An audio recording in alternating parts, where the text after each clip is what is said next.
शिरडी के साईं बाबा क्या भगवान हैं और क्या उनकी पूजा पाठ हिंदू मंदिरों में जायज है? कृपया इस पर प्रकाश डालें। विराजिए। एक तो ये जवाब खुद ही दे दिए। बहुत हिंदू देवता बढ़ते जा रहे हैं, मैं अंत हूं, अंतिम मैं हूं। ठीक। शिरडी का साईं बाबा, उन्होंने पूछा क्या वो भगवान है? आप अगर ये पूछते ना कि क्या वो आदमी भी था पूरा, तो मुझे हंसी नहीं आती, लेकिन डायरेक्ट ही भगवान। थोड़ा सा इस चीज को समझे। आपने किसी जैन मंदिर में साईं बाबा की मूर्ति देखी? किसी बौद्ध मठ में, किसी सिख गुरुद्वारे में, उसकी छोड़िए किसी चर्च में साईं बाबा की मूर्ति देखी? अरे उसको छोड़िए किसी मस्जिद में उसका कैलेंडर भी देखा?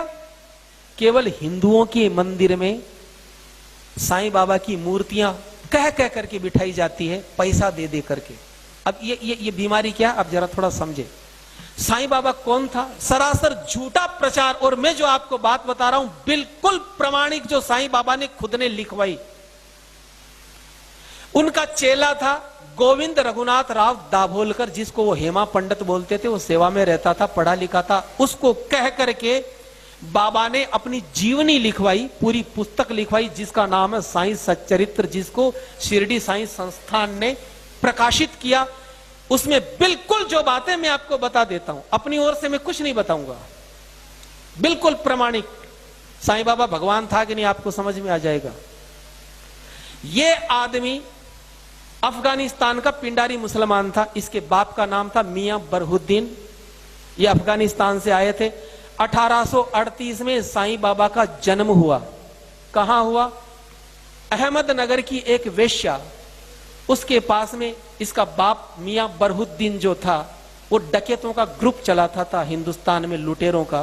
तो वो अहमदनगर की एक वेश्या के पास रहने लग गया। उससे 2 संतानें हुई, एक लड़की और एक लड़का। लड़के का नाम रखा चांद मियां, और यही व्यक्ति, इसको साईं बाबा अब बोलते हो।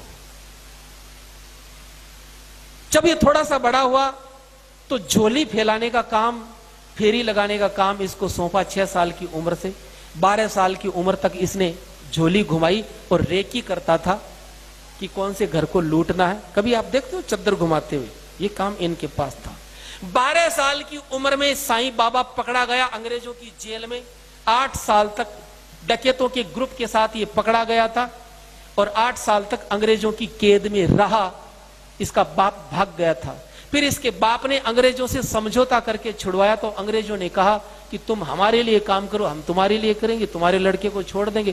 क्या काम है? बोले कि झांसी की रानी लक्ष्मीबाई को हमें जीतना है। इसके बाप ने हाँ करी।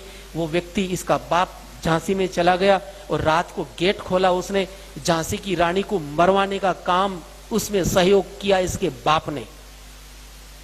18 साल की उम्र में अंग्रेजों से समझौता हुआ साईं का, तो साईं को भेजा, पूना में भेजा गया। लोकमान्य तिलक के स्वतंत्रता संग्राम को दबाने के लिए इसको प्रोजेक्ट करके अंग्रेजों ने भेजा पूना में। और लोकमान्य बाल गंगाधर तिलक इतने चतुर थे, वो समझ गए कि ये पाखंड रचा रहा है, ये दुनिया को भटकाएगा। लोकमान्य तिलक ने चौराहे पर पटक करके अपनी जूती से पीटा इस आदमी को। वो जूती पहनते थे आगे से, तीखी तीखी सी, उस नीचे पटक करके पीटा और कहा फिर कभी यहां दिख गया तो जान से मार दूंगा। तो ये आदमी वहां से भागा।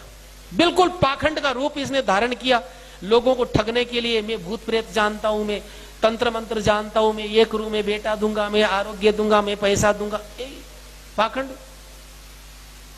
फिर ये व्यक्ति शिरडी में आया 20 साल की उम्र में। शिरडी में क्यों? बंबई में क्यों नहीं? क्योंकि शिरडी में, उस क्षेत्र में संत ज्ञानेश्वर हुए थे। वहां के लोग बड़े श्रद्धावान थे, भावुक थे। तो सोचा कि मेरी दुकान चल जाएगी। वहां पर ये आदमी आया और आकर के धीरे धीरे इसने अपना अड्डा जमाया। रोज ये कुरान का पाठ करवाता। इसका शिष्य था अब्दुल बाबा, कुरान का पाठ करवाता। अपने हाथों से बकरा काट करके, अपने हाथों से बकरा काट करके चावल में मिला करके प्रसाद बांटता। कोई नहीं लेता तो गंदी गंदी गालियां देता।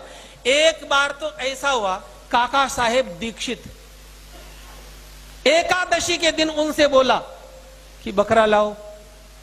उन्होंने कहा मैं तो ब्राह्मण हूं, तो गालियां दी, जबरदस्ती मंगवाया और बना करके उसका ब्राह्मण धर्म भ्रष्ट किया। उसको भी बोले खा।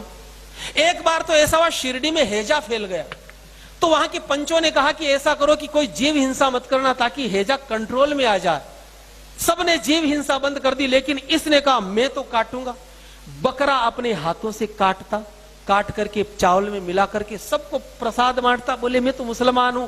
ये आदमी महीनों महीनों नहाता नहीं था, संडास जाने का डिब्बा उसी से ये आदमी पानी पीता, चिलम पीता था। सन 1887 में इसको दमे की बीमारी हुई चिलम की वजह से। अपनी दमे की बीमारी ये जिंदगी में कभी ठीक नहीं कर पाया, और 1918 में 3 दिन दमे का इसको अटैक आया, और 1918 में दशहरे का दिन था, उस दिन ये आदमी मर गया।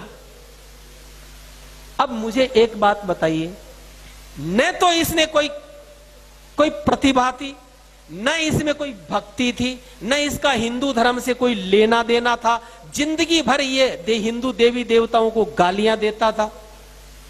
जो आपको ये साईं राम, ओम साईं, ये तो बाद में जोड़े गए केवल मूर्ख बनाने के लिए। 1957 तक इसकी जो कब्र थी, जहां आज मंदिर बना हुआ, यहां केवल मजार थी इसकी। यहां पर अब्दुल बाबा इसका मजार का पैसा लेता था, लेकिन वो मर गया। तब हरि सीताराम दीक्षित नाम के कांग्रेसी नेता थे, उन्होंने इस मजार को अपने कंट्रोल में किया और पैसा लेना शुरू किया।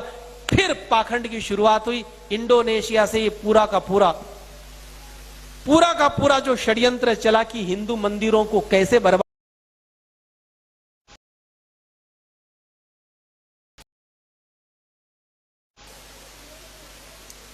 अभी